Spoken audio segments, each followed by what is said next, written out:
खुलुमबाय दिनै जों दुलाराय बर' हारिमु आफादनिफ्राय फैबाय थानाय बैसागोनि मुङै जोङो जोंनि रादाबगिरि बिथांमोनजों सावरायनो थाखाय लिंनाय जादों आरो बे सावरायनायाव जोंहा लोगोआव दङ जोंनि दुलाराय बर' हारिमु आफादनि गाहाय नेहाथारि बिजितगिरि बसुमतारी लोगोसे जोंनि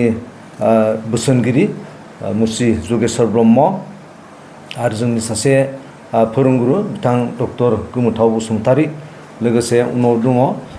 दिलीप नार्जारी नीला नार्जारी आरो पगला मोसाहारी जों लोगोसे दिनै बे बैसागुनि जा प्रेस मिट बेखौ होनो थाखाय फैदों गिबियावनो आं बयखौबो खुलुमग्रोबाय बर' हारिया गोदो गोदायनिफ्रायनो बे बैसागु जोंनि फालिथायखौ फालिबोबाय थादों आरो जोंनि बर'नि जा बैसागु फालिथाय बैसागु फालिनाय बे बयजोंबो मिथिजायो आरो बे मोनसे आंगो जोंनि फालिथाय आरो बेखौ नागारनानै दिनै रावबो बेखौ दोनाखै उन्दैनिफ्राय गिदिरसिम बोराय बुरै सेंग्रा सिख्ला गासैबो बे बैसागुखौ फालियो आरो बेखायनो जोङो दुलाराय बर' हारिमु आफादनिफ्राय देग्लायबो बे बैसागुखौ मोजाङै फालिनो थाखाय बयखौबो खावलायदों जोंनि बर' हारि साफ्रोमखौबो लोगोसे जोंनि बर'नि जा गाननाय जोमनाय बे गाननाय जोमनायफोरखौ दखना फालि गामसा आर'नाइ बेफोरखौ बाहायनांगौ जिहेथु जोंहा GI/टेग मोनबाय आरो बेखौ जोङो जोंनि आंगो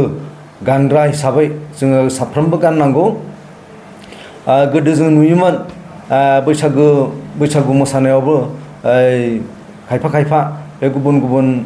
गाननाय जोमनायखौ गाननानै मोसायोमोन नाथाय दायो बेखौ खालामनांला बयबो जे जोंहा जिहेथु जोंनि आंगो गाननाय जोमनाय थाखाबाय बेखौ साफ्रोमबो गाननांगौ आरो जों नुयोमोन जे सिख्लाफोरा सुरिदार गाननानै सेंग्राफोरा लंपेन्ट गाननानै बेबायदि मोसालाबायोमोन मागियोमोन देग्लायनिफ्राय बेखौ दा खालामसै नोंथांमोनखौ आं गुरै खावलायदों जे साफ्रोमबो जोंनि जा गाननाय जोमनाय दङ बेखौ बाहायनांगौ लोगोसे जोंनि दा जा दोरोङारि दामनाय देनाय दङ खाम सिफुं सेरजा जथा थरखा बेफोरखौ बाहायनांगौ गंगना जों जिहेतु बेफोरखौबो जों GI/टेग मोनबाय आरो जों जुदि बाहायाब्ला गुबुना सोर बाहायनो बेखायनो जोंनि बर' हारिनि आंगो दामनाय देनाय हिसाबै दामजु हिसाबै जों साफ्रोमबो बेखौ बाहायनांगौ आरो जेसे हायो बे मोसानायाव बैसागु मागिनायाव बै केसेटफोरखौ दामालासिनो जेसे हायो जोंनि दामनाय देनायजों आरो खुगाजों रोजाबनानै बेखौ खालामनांगौ लोगोसे साफ्रोमबो मोसागिरिफोरा जा जोंहा गंगना दङ बे गंगनाखौ खानायाव थेबना लानांगौ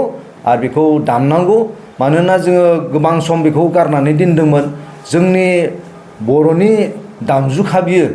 आरो बेखौ जोङो गुबुननो हगारदोंमोन नाथाय दायो जों बेखौ GI/टेग मोनबाय आरो बेबो जोंनि मोनसे सम्पद जानानै थाबाय बेखायनो जों देग्लाय बैसागो समनिफ्राय बे गंगनाखौ जोङो बाहायनांगौ जों नुयो एखनब्ला जे बाजारफ्राव दखानफ्राव बे थेंगोबाय बाल्थिं गोबाय दामनानै मागिलाबायनाय बे एसे गाज्रि बेखौ देग्लायनिफ्राय दा खालामसै रायजो राजा नोंथांमोना जों दुलाराय बर' हारिमु आफादनिफ्राय खावलायदों लोगोसे बै लामायाव फैसा बिनाय दुरुं खाथेनानै साइकेलानो जा बाइकआनो जा कारानो जा बेफोरखौ होबथानानै फैसा बिनाय नुयो जोंनि हारिनियाव बारा गैयाब्लाबो गुबुन हारिया बेखौ खालामो आं बेखौ खावलायदों जे गुबुन हारिया खालामब्लाबो जोंनि बर' हारिया बेखौ दा खालाम नङाब्ला गुबुनफ्रा एसे गाज्रि मोनो आरो आं बेखौ बुंदों जे बे बैसागु समाव जों जेसे हायो रंजानांगौ मोसानांगौ सेंग्रा सिख्ला गथ' गथायनि मोसानायफोरखौ नुनानै गामि गांखनाव हाबना थानाय न' हाबसोना थानाय जोंनि बोराय बेन्थ'फोराबो ओंखारबोनानै जाहाथे मोसानो बाध्य जायो रंजाखाङो बिनि थाखाय जों साफ्रोमबो बैसागुखौ जोङो फालिनांगौ रंजानांगौ आथिखालाव जोङो बर' गामिखौ नायोब्ला बर'नि दोरोङारि दामजुफोरजों दामनानै मोसानाय एबा बैसागु फोरबोखौ फालिनायखौ जों गोबां खम नुनो मोननाय जायो आरो जोंनि गेजेराव बेबायदि गोरों सुबुंफ्राबो गोबां खम दा नोंथांमोना दुलाराय बर' हारिमु आफाद हिसाबै बेनि समाव मोनसे वर्कशपनि राहाफोर उननि समाव लानो थांखि दं नामा? मोजां सोंथि जोङो बे बैसागु मोसानाय दामनाय देनाय बिनि सायाव जोङो थांनाय जोंनि दुलाराय बर' हारिमु आफादनि 27थि बोसोरारि जथुम्मायाव जोङो बादायलायनाय लादोंमोन आरो जोंनि गोबां जिल्लाफ्रा बेयाव बादायफैदों आरो बेखायनो जोङो सिगाङाव जुदि दामामोनब्ला जोंनि दोरोङारि दामनाय देनायखौ एबारनिफ्राय दामनांसिगौ आरो जों दायो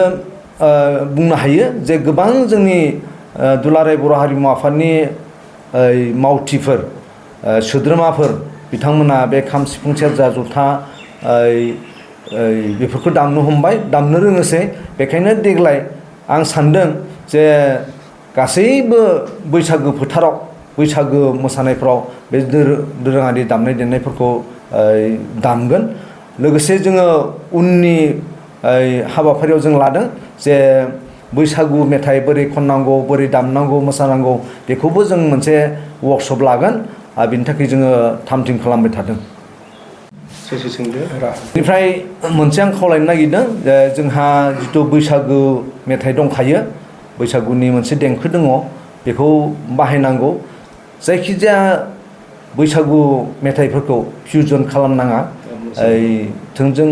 जोंनि बैसागु देंखोजोंनो बेखौ रोजाबनांगौ मोसानांगौ लोगोसे जोंहा जि दोरोङारि दामनाय देनाय दंखायो बेखौ बाहायनानै दामब्लानो रोजाबब्लानो बे जोंनि बर'नि गुबै देंखोआ बे नुजागोन। हायोबा माने थाखा फैसा